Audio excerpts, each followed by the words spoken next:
જય દાસારામ રસીલા સગર બ્લોગમાં બધાનું સ્વાગત છે। આજની દિનચર્યા અમારા કુકુબેન સ્ટાર્ટ કરશે। બોલો બેન। જય દાસારામ। તો વન્ય રહો। આજે મારે ભણવા જવાનું હતું એટલે હેને આજે ચોપડા દેવાના છે તો હેને નવા બ્લોગ માં જો તો જય દાસારામ। अच्छा ठीक है।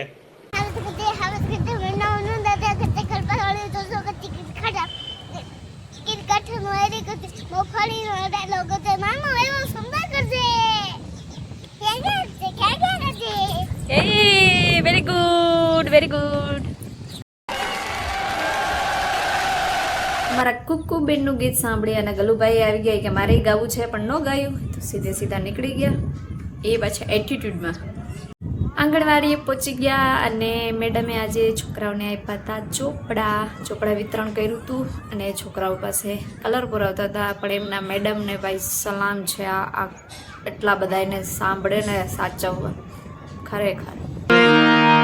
આંગણવાડીએથી આવી અને પછી કંઈ કામકાજ હતું તો નહીં જ જોકે રોજે ન જ હોય બપોર પછીનું કંઈ કામકાજ એટલું બધું હોય નહીં ને ચા પાણી પી લીધા છે। 4:30 વાગી ગયા છે અને હવે બેસી ગયા છે રિયાઝ કરવા માટે।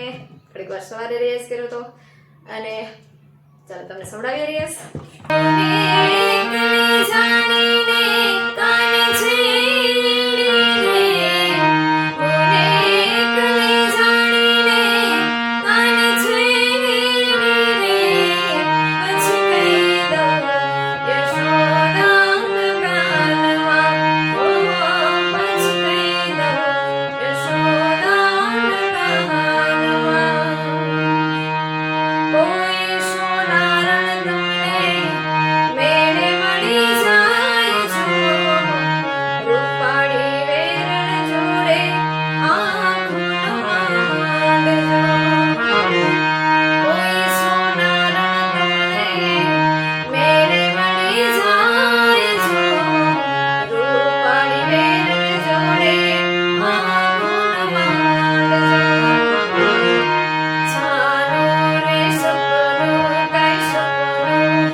આખા કોઈ સાંભળતું નથી એટલે જે રિયાઝ કર્યો છે એની એક લાઈન હું તમને રિયાઝમાં સંભળાવું છું એટલે મજા આવે। મળીએ પાછા કાલના બ્લોગમાં। ત્યાં સુધી બધાને જય દાસારામ, જય માતાજી। આખો બ્લોગ જોજો દાસારામ।